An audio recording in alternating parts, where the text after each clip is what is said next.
Hello' friends, মোৰ চেনেললৈ আপোনালোক সকলোকে স্বাগতম জনাইছোঁ। আশা কৰোঁ আপোনালোক সকলোৱে ভালে আছে। মই আজি আপোনালোকৰ লগত শ্বেয়াৰ কৰিব ওলাইছোঁ মোৰ এই জেচমিন ফুলডালৰ বিষয়ে, যাক অসমীয়াত গুটিমালি বা খৰিকাজাই বুলি কোৱা হয়, হিন্দীত ইয়াক মোগৰা বুলি কয় আৰু ইংলিছত ইয়াক জেচমিন বুলি কয়। ইয়াৰ এটা ধুনীয়া গন্ধ আছে। এই এবিধ গন্ধ থকা ফুল আৰু এই ফুলবিধ মানে শীতকালটো বাদ দি গোটেই ছিজনতে ধুনীয়াকৈ ফুলি থাকে।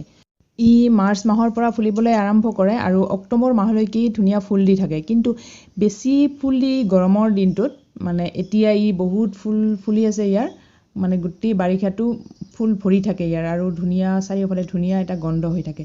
এতিয়া চাওক, ইয়াৰ কলিবিলাক ধুনীয়াকৈ ওলাইছে। প্ৰায় প্ৰতিটো ঠালতে কলি ওলাই আহিছে।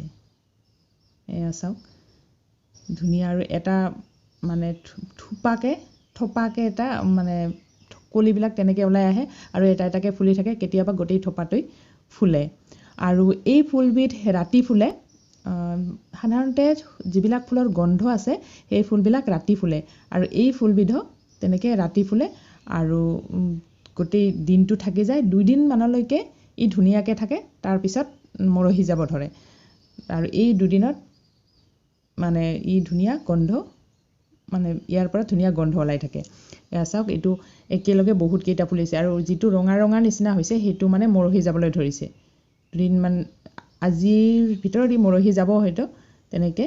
সেইকাৰণে ইয়াৰ মানে কালাৰটো ৰঙা হৈ গৈছে আৰু বাকীবিলাকো তেনেকৈ ফুলি আছে।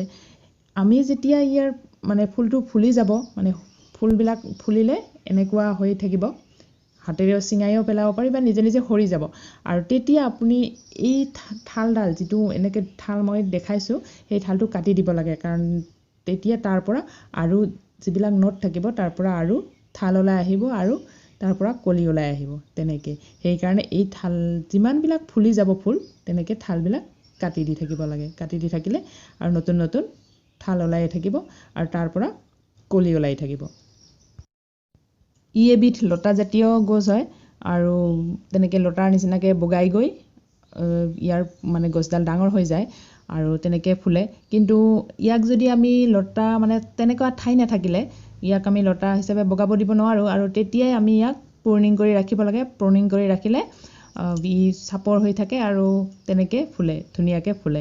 আৰু ইয়াৰ যদি লতা হয় তেতিয়াও ধুনীয়াকৈ ফুলে, কাৰণ গোটেই লতা যিমানবিলাক আছে গোটেইবিলাকতে ই ফুল ফুলিব। দেখিবলৈ বহুত ধুনীয়া হয়, কিন্তু মই তেনেকৈ ৰাখিব পৰা নাই, লতা হিচাপে মানে বগাব দিব পৰা নাই। মই এনেকৈ কাটি কাটি ৰাখি থৈছোঁ, যিমানখিনি পাৰে সিমানখিনি এনেকৈ ৰাখি থৈ দিছোঁ আৰু যিমানে ইয়াৰ ঠাল ঠেঙুলি ওলাই থাকে তেনেকুৱা গোটেইখিনি কাটি কাটি ৰাখি থৈ দিছোঁ।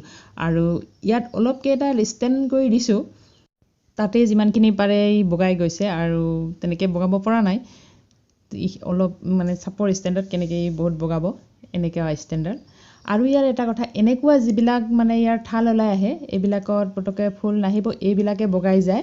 সেইকাৰণে এই ঠালবিলাক কাটি পেলাব। মানে মই ইয়াতে আপোনালোকৰ হাতেৰে ছিঙি দেখুৱাইছোঁ, কাৰণ ইয়াত মই এতিয়া কাটাৰ অনা নাই। এনেকুৱা ঠালবিলাক বহুত ঠাল এনেকৈ ওলাই আহিব আৰু এইবিলাক ছিঙি পেলাব লাগে এনেকৈ। আৰু এইবিলাকতো ওপৰত ওলাইছে, গছৰ মানে গুৰিৰ পৰাও তেনেকৈ ওলাই আহে, গুৰিৰ পৰা এনেকুৱা ঠাল বহুত ওলাই আহে আৰু সেই ঠালবিলাক গোটেই কাটি পেলাব। তেতিয়াই মানে গছডাল ভালকৈ গ্ৰ'থ হৈ থাকিব। আৰু এই ফুলবিধৰ মানে আমি কেনেকৈ গ্ৰ' কৰোঁ, ইয়াক কাটিঙৰ পৰা গ্ৰ' কৰোঁ আৰু ইয়াৰ কাটিঙৰ পৰা গ্ৰ' কৰা ভিডিঅ' মোৰ আগতে চেনেলত দিয়া আছে, আপোনালোকে চাই ল'ব পাৰিব। এতিয়া আহিছোঁ এই ফুলবিধৰ কেয়াৰৰ বিষয়ে। এই ফুলবিধ মানে ৰ'দ পৰা ঠাইত ৰুব লাগে। ৰ'দ মানে গোটেই দিনটো ৰ'দ হ'লেও ইয়াৰ প্ৰব্লেম নাই, কিন্তু ছাদ হ'লে ইয়াৰ ফুল কম ফুলে।